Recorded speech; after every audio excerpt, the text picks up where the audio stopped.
Nice to see everybody, and I'm taking note who's playing hooky today. You got him, right, Dave? You got him. They're going to get a call this week. Welcome to our guests once again. And just good to be here today. My wife wanted me to just say a little bit about the Knights of Peace. How much they really appreciated the baskets that we gave them.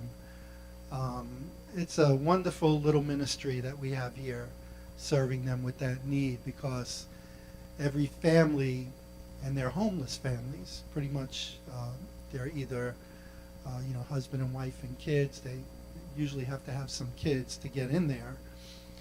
And these baskets that we make up are used for various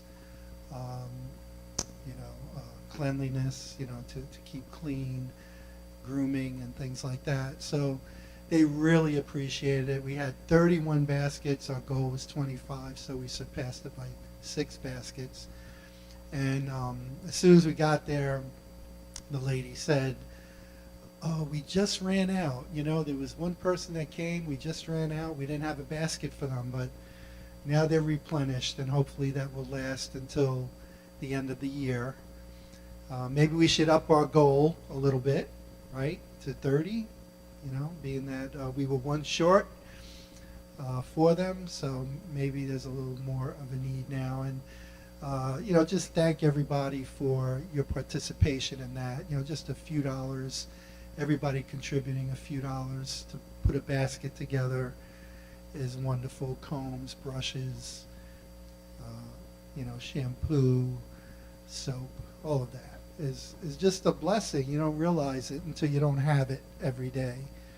And your body tells you very quickly how much you need it. And your clothes as well. So homelessness is a very big problem in our nation. Many people that are out there on the streets have severe mental illnesses, and they're really hard to work with sometimes. They're just difficult people to work with and help. Sometimes, the way the laws are all set up, once you're an adult, you have the right to make your own decisions, and if they don't want that help or they don't accept it, there's really not much you can do. So, I think we really need to pray about that. I mean, I know I've seen more and more of it, and I know that, we need to pray more for those people that really can't help themselves in many ways. They just can't. They're not really capable. But, this story, and we're going through the gospel series, maybe for people who really haven't been here, we're going through a gospel series, and we're in the Old Testament. We're in the book of Kings. And each of these stories brings out something very telling about all of us. We really could put ourselves right in the story. The story is about us. It's not about some person out there. This is all of us. We all have these stories to tell in one way or another. Our life is a story. It says that God is writing a story on your heart. You're an epistle. You're called an epistle, like a book in the Bible. It says that God is writing a story in your life, no matter who you are. There's no one greater, or, we're all the same in God's eyes. We're all his children. We're all here to learn. What is this life all about? How many times have you asked that question? Like, what am I doing here? What is this life all about? What does it mean? Where do we find the answers? There's a lot of people talking about fake news out there, and all kinds of, these news stories that you read in the papers aren't real. Well, yeah, Yeah, because it's written by people that just don't have the truth in them. The truth has to go to a truthful source if you want to know what it is. And we believe it's in the Lord's book that he left us, right? The scriptures. We believe we can find truth there. But many just don't accept it. And God has given us that free will to accept it or not. He doesn't force it on us. He doesn't bang us over the head with it.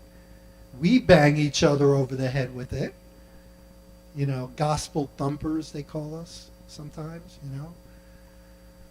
And rightfully so, you know. Sometimes Christians can be very judgmental. They can. I hear it. I see it. I'm one of them. I've been there. So, but that's part of human nature, no matter what you believe. We're all judgmental, right? In one way or another. We don't know people's stories. We don't know what they're going through in life. And yet when we see something, we pass judgment on them. You know, we pass judgment on them, and we make up our own mind as to why they're going through something that they are. But everybody's got a story. And there are reasons why people are the way they are. And it's sort of like, you know, from the time we were born, we were infected. Just like in this story we're about to read. We were infected with a mortal disease. You know, something that was going to kill us. And this Bible passage here in 2 Kings shows us how desperate our story is and where we need to go for the help that we need. So I'd just like to offer up a prayer and just thank the worship team today for, you know, bringing something different to us and refreshing. I would say, you know, I appreciated, you know, the new songs. I always like new songs and trying new things, you know. And I saw her spinning, and I said, can I do that? You know, can I spin around like that? I could, but it's not me, you know. But I should just let go, right? Just let it go. Spin around a little bit. Yeah, we should all spin around a little bit sometimes. You know, let your skirt twirl a little bit. You know. Anyway, just going to open up with a prayer. Heavenly Father, I just want to thank you for just being such a loving Father to us all. And there is not one that you bring into this world that is not in your observation day by day and care, Father, because you provide the very breath that we breathe. The very air, Father, is provided. All these things that are going on in our bodies, all provided. The food, you provide that for us. Just all the sustenance of life, we really need to just wrap our minds around it.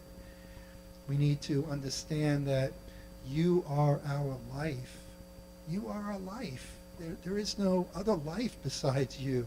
You provide it all for us. And just take away the cobwebs from our hearts and minds so that we could see that more and more, so that we can trust you more and more. Not just so we could see it, but that we can grow in our faith towards you. Because this life is going to end, as I said many times in the past. And what next?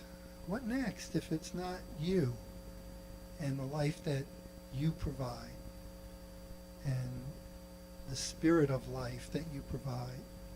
So we just ask your blessing upon this story today, that we would glean from it.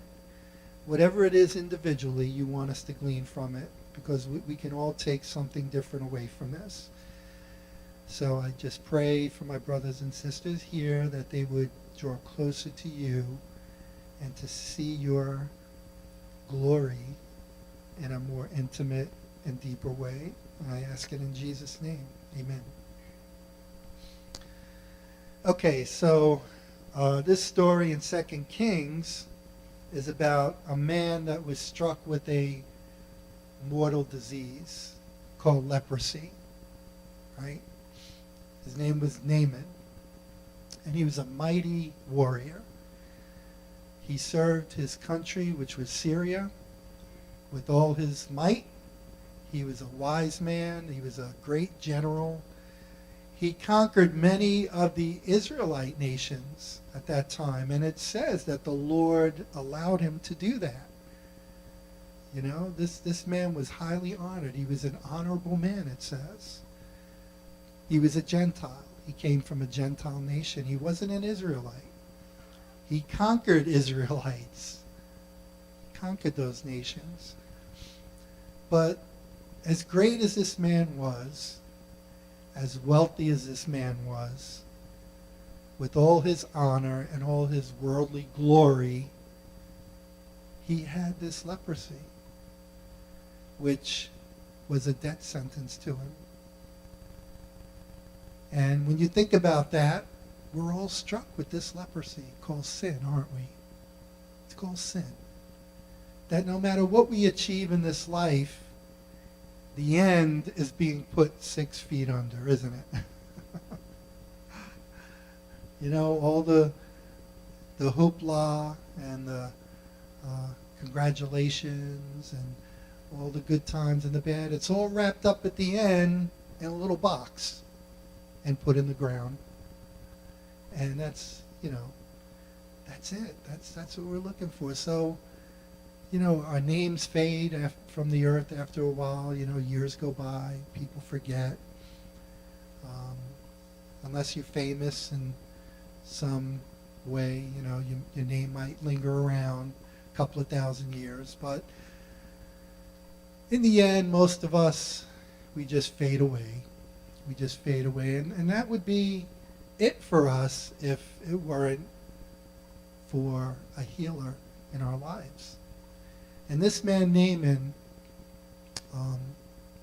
he knew his life was going to end, and it was going to end badly. I mean, badly. When you have leprosy, it's a terrible disease. It starts out small in certain areas of your body, and it slowly eats away at your flesh, going all the way to your bones. It says your nails fall off.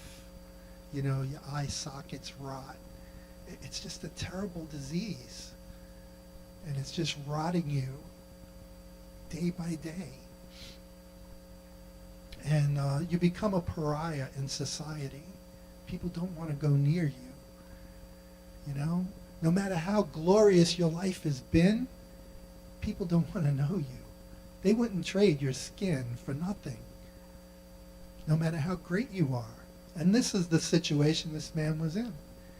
Great leader, commander, rich. He had everything he could ever want. And yet he was a pariah because he had leprosy. So we're going to go into the story here in 2 Kings chapter 5. And we're going to read verses 1 through 19. But, you know, when we read this story, the thing that stands out and the lesson that we should learn is a couple of lessons, but one main one is how serious this disease is that we have. You know, you're gonna have to equate sin with leprosy, because that's what sin is doing to our lives. I mean, you could see it in our own life, and you could see it in the lives of others. It just takes us down gradually, doesn't it? Just eat at us day by day, year by year. You know? But it's not the end of the story. So don't get too discouraged. Don't get too discouraged, because there is a healing for us. There is a healing for us. And we'll get to that. We'll get to that healing. And we'll see how that healing played a part in Naaman's life. But starting in verse 1 of 2 Kings 5, it says, "Now Naaman, commander of the army of the king of Syria, was a great and honorable man in the eyes of his master, because by him the Lord had given victory to Syria. He was also a mighty man of valor, but a leper. See that? See how it mentions all those good things? And it says, but he was a leper. Right? And the Syrians had gone out on raids and had brought back captive a young girl from the land of Israel. She waited on Naaman's wife. So here we have, introduced in the story, a slave girl who was captured by the Syrians and brought back from Israel. She was a young girl. She might have been a young teenager, possibly. And something about this girl really hit people, as far as made an impression on the people whose lives that she served. She came as a servant girl, and she served faithfully in that role as a slave girl. And she was noticed by the very powerful. She was noticed, as we'll see. Then she said to her mistress, this slave girl said to her mistress, which was Naaman's wife, "If only my master were with the prophet who is in Samaria, for he would heal him of his leprosy." Now, this is a young girl saying this. This is a young girl that was probably brought up in the traditions of Israel and was taught the things of God, right? She knew about this prophet. She knew about, the promises of God that were passed down and taught to her as she was growing, just like we teach our children, right? We don't know how that will overflow into the lives of others in the years to come. We've been teaching these kids a long time, since they were, below knee high, some of them. I've seen it with some of them. I've seen how they interact with others, and I could see God in them, working through them. But you have to be taught. You have to be taught, and she was taught. Probably her parents were teaching her at an early age. Maybe they didn't have church schools like we do, but maybe they just took the time to sit down with her and pray with her and talk to her and explain the things of life to her and the God that they believed in and trusted in. So that's what parents do, right? We teach our children. We teach our children lots of things, and I'm not saying everybody is going to teach them the right way, but this girl, she made an impression on some of the rich and famous here, as we'll see. So right off, she said to her mistress, "If only my master were with the prophet who is in Samaria, for he would heal him of his leprosy." Wow, that's faith in a young child. He would heal him. Let him go see this prophet there in Israel, and he'll heal him. Now it says, and Naaman in verse 4 went in and told his master, who was, I guess, the king of Syria, "Thus and thus said the girl who is from the land of Israel." Then the king of Syria said, "Go now, and I will send a letter to the king of Israel." So he departed and took with him 10 talents of silver, 6,000 shekels of gold, and 10 changes of clothing. So just a little sentence of this little slave girl from Israel, young girl, and she had the ear of her mistress, who had the ear of her husband Naaman, who had the ear of the king. It went right up to the king of Syria. And what did they do? They didn't say, "Oh, come on, this little slave girl, what are you kidding me? Are you going to listen to her?" There was something about this girl. It must have been something about her for them to listen to her and to believe what she was saying.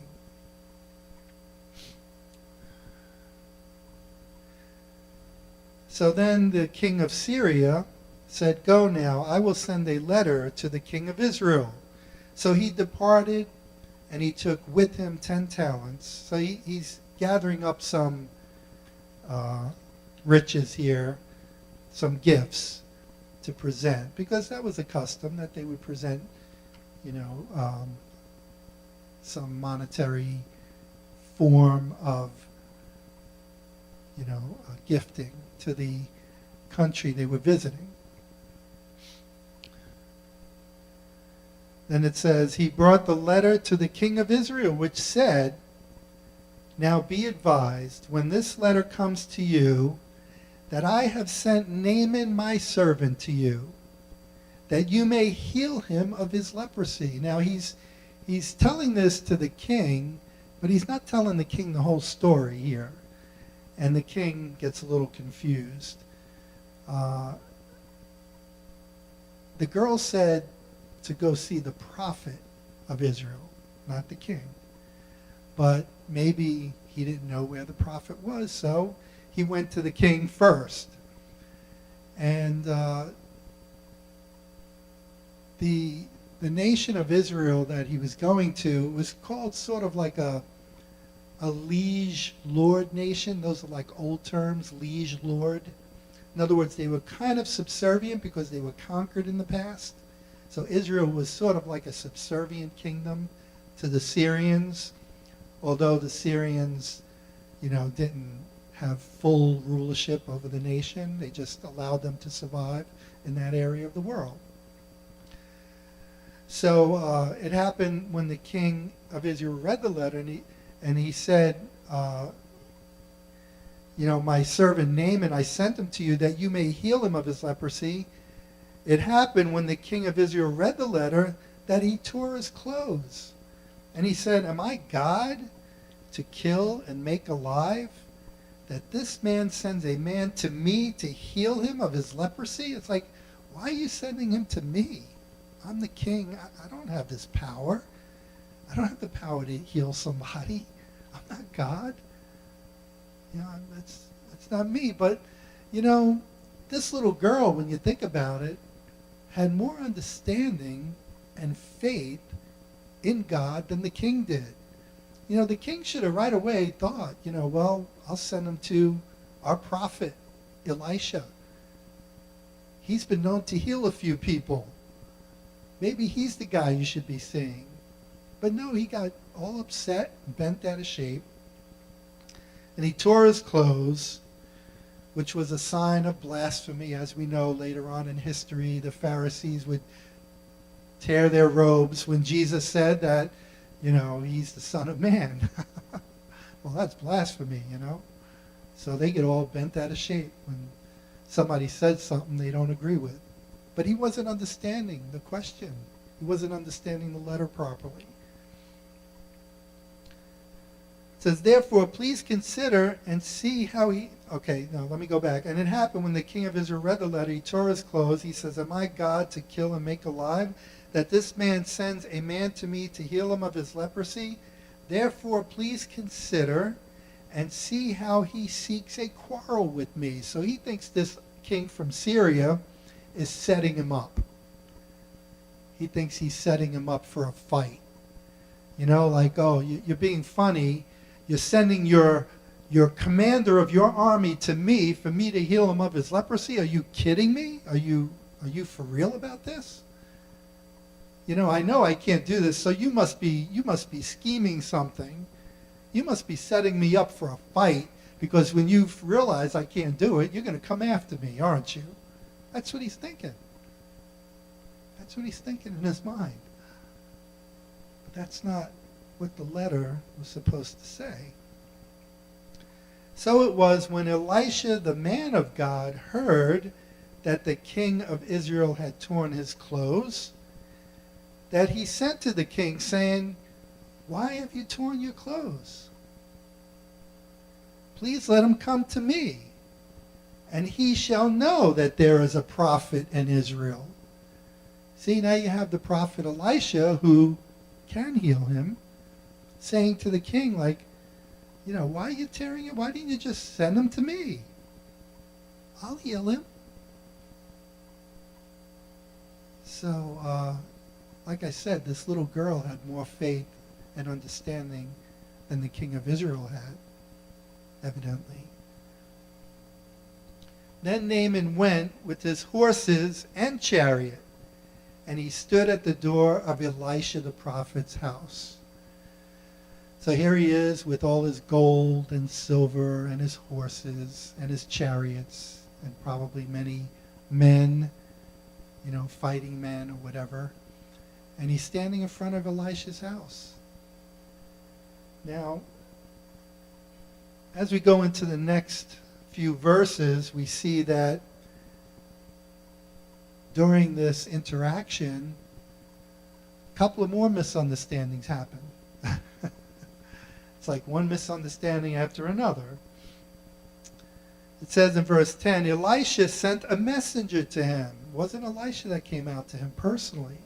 Elisha sent a messenger saying, go and wash in the Jordan 7 times, and your flesh shall be restored to you, and you shall be clean. That was a simple statement, right?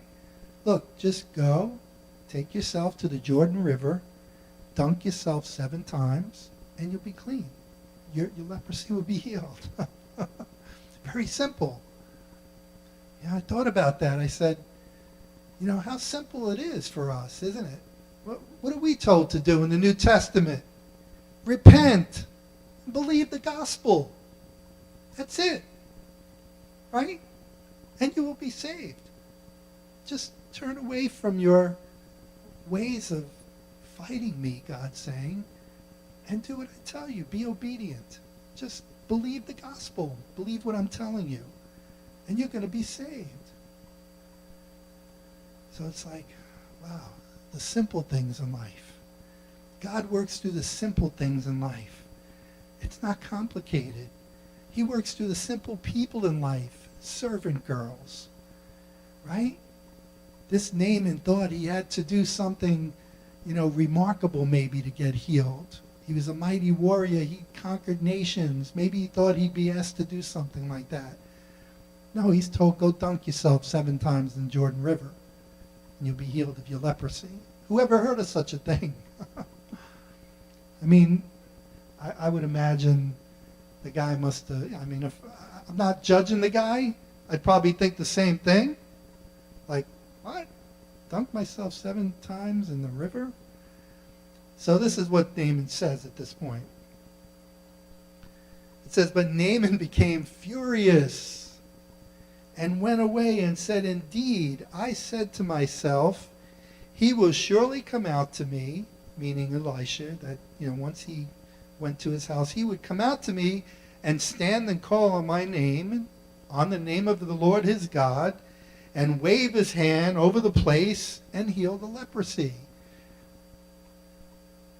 He's got a lot of pride there. He's got a lot of preconceived ideas of how he's going to be healed. God doesn't work that way. God heals whenever he wants, wherever he wants, and however he wants. We don't tell God how to heal us. We just don't do that. It's up to him, his timing, his way. He just wants us to be humble about it. This man was furious. He wasn't humble. But thankfully, that's not the end of the story, right? So he got mad, and it says in verse 12, Naaman is saying, are not the Abana and the Pharpar the rivers of Damascus? Hey, these are the rivers I know about in my country. Aren't they better than all these waters of Israel? This Jordan River? Could I not wash in them and be clean? So he turned away and went away in rage. He said, I'm out of here. You guys got to be kidding me. I come into a conquered land, and you tell me to wash in your river when I got 2 greater, better rivers that I could have washed in my own land? Yeah, I came all the way here to hear that? And he's out of there. He's out of there. There's a lot of pride in this man. a lot of pride. And, if you want to be healed, you got to be humble. You got to be humble. You got to know that you have a problem that you can't fix, and you need the help of somebody. And if somebody's going to provide that help for you, well, then you need to go and be a little bit humble about it and say, please help me. Please. I'm dying. I'm suffering here with leprosy. But there was a lot of pride there that had to be dealt with. So again, it's not the end of the story, which is good for Naaman.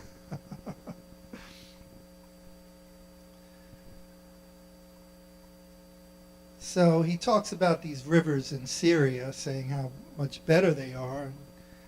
Why couldn't he go there? And, you kind of think, you ever hear that expression, you look for love in all the wrong places? You look for healing in all the wrong places sometimes. You make things up in your mind how it's supposed to be and when it's supposed to be and where it's supposed to be. Just doesn't work that way. But as he was leaving, his servants came near and spoke to him and said, and this is an interesting phrase, they said, my father. They're kind of really trying to draw close to him now. You're calling him father. They said, my father, if the prophet had told you to do something great, would you not have done it? How much more then when he says to you, wash and be clean? We know you can do great things, but this is not the time for great things. This is a time to just obey, to trust and obey. And don't look at yourself for the answers. Just trust and obey.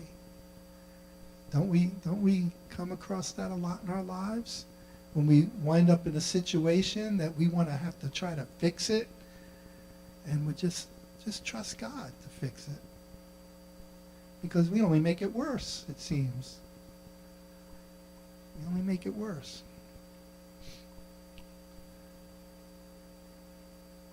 So he went down, he listened to his servants, he went down, he dipped 7 times in the Jordan according to the saying of the man of God, and his flesh was restored like the flesh of a little child, and he was clean, like a baby's bottom.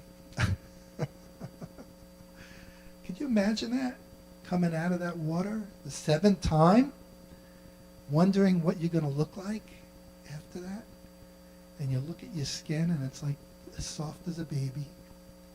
This rugged warrior now has baby soft skin like me.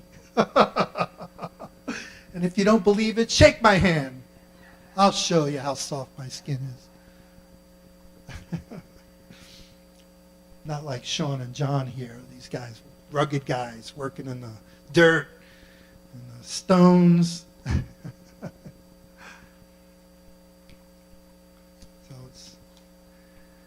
Now we come towards the end of the story, and as we think about Naaman and how he had to sort of recognize his plight here and kind of work on his pride a little bit. Now we come to the end after he's healed. What do you think a proper response to such a thing would be when you're healed? And I believe he had the proper response. But there's still a little bit that's not right in this story when you read the ending. It's just, gets you to kind of think, some of the things that would transpire after he was healed. But, we don't know the full story at times. We just know part. Which is good, then we can kind of think about it, right? Think about it and think about our own lives and some of the things going on in our own life. But it says he returned to the man of God after he was healed, he and all his aides, and came and stood before him. And he said, indeed, now I know there is no God in all the earth except in Israel. Now therefore, please take a gift from your servant. See, he's thankful. He's thankful. You know, the interesting thing was that Elisha didn't heal any lepers in Israel, but he healed a Gentile that conquered Israel nations. That's interesting, isn't it? You know, God's not a respecter of persons. You know, if you come to him and he's going to honor you, doesn't matter where you're from. But he does want you to know him. He does want you to, in some way, when he does something for you, to acknowledge that he's your God. He's your Father. He's the true God. Because there's a lot of false gods out there. And people will get you to think that they can do a lot for you when they can't do anything. Because they're idols. They're false gods. And there's many of them out there. Many of them. People make gods of all kinds of things, right? That's why it had to be in one of the 10 Commandments. Don't have any other gods before you. Because when you do, you're setting yourself up for a big fall. So he says, I know that there is no God in all the earth except in Israel. Now, therefore, please take this gift. But Elisha said, as the Lord lives before whom I stand, I will receive nothing. Elisha didn't want to have any part in any thanks for this because he knew he didn't heal this person. God healed him, and he wanted that person to understand that. You know, God healed you, not me. Don't give me gifts. I don't want them. He wanted to make sure that that man understood the words that he was saying, that there is no God but the God in Israel.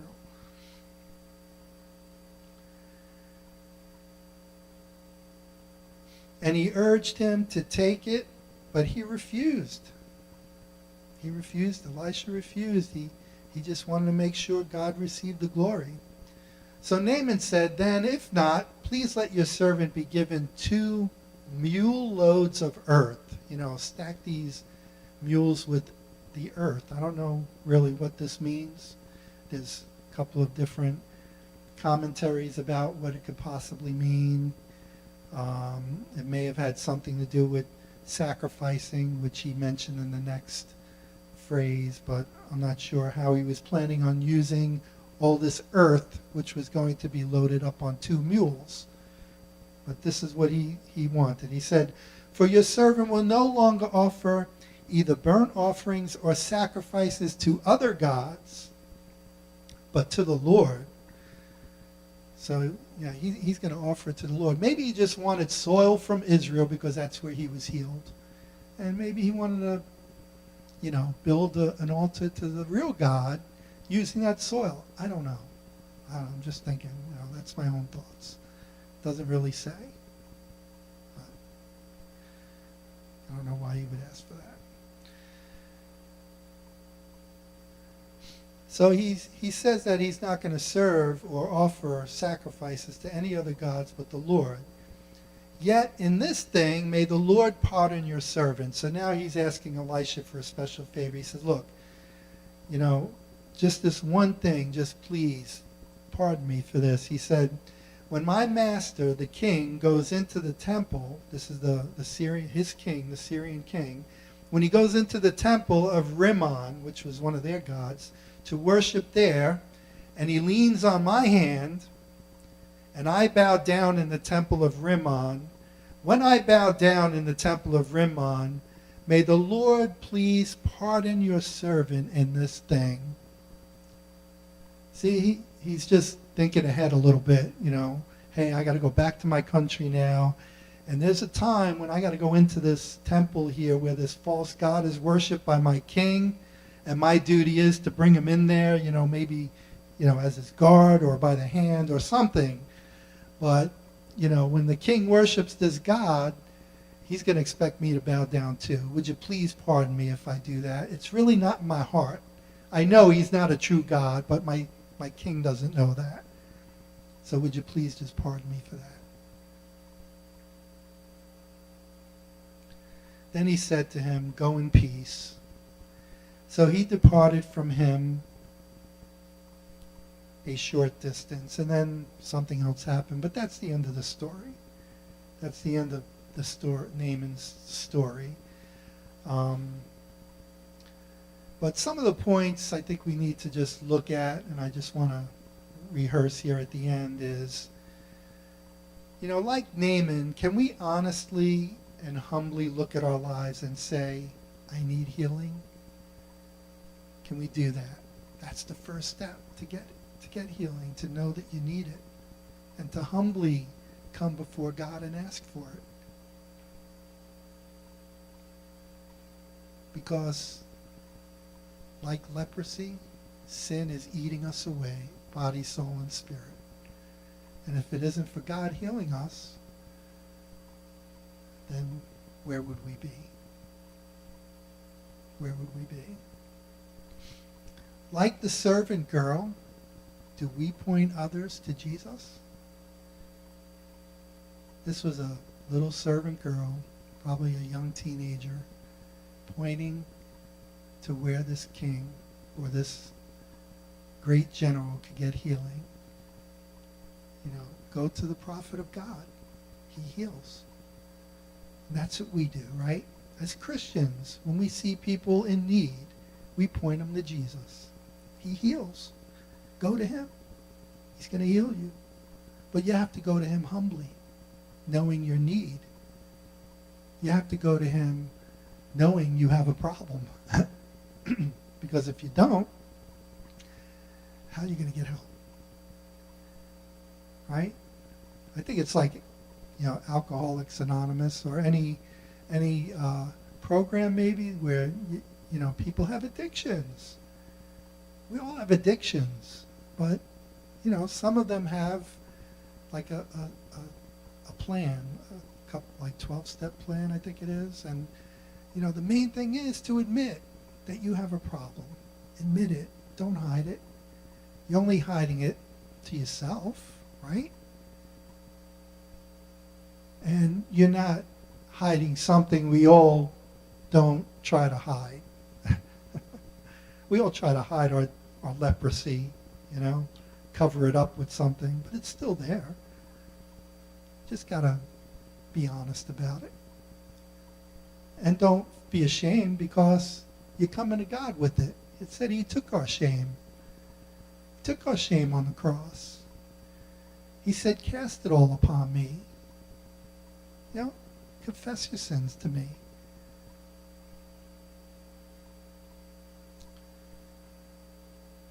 When you look at this story, and I was thinking, I'm saying, why are we made so dependent on God? Why? Why are we made so dependent on him? Simply put, there's no life apart from him. And he knows that. Just that we don't. We don't understand that sometimes. He is our life, right? Without him, there's no life. You wouldn't be here to begin with. And you won't be in the hereafter if it's not for him. He's taken us every step of the way. A lot of things are mysterious, yes, but can we look at his word and trust it? And just say, thank you.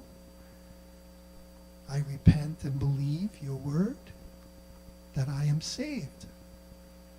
Because you're saved when you don't believe it as well. He's just waiting for you to believe it. He wants you to believe it. It's going to do you good to believe it. The story of Naaman is the story of our redemption, showing us our need for repentance of our pride, healing, and grace. That's what Jesus provides for us. So it do us good to get to know this Jesus. Get to know his life. Get to know what he's like. Get to know what he says about life. It's not going to hurt you. He did everything to save you. He'll never hurt you. You know, he's not there waiting to zap you because of the next sin that's coming your way. That's not the way he is. He even said, I didn't come to destroy, I came to save the world. The world was already destroyed. You can't get more destroyed than you destroyed. Yeah, Sierra was saying, when you're dead, you're dead. You really can't do anything when you're dead. Somebody's got to do it for you.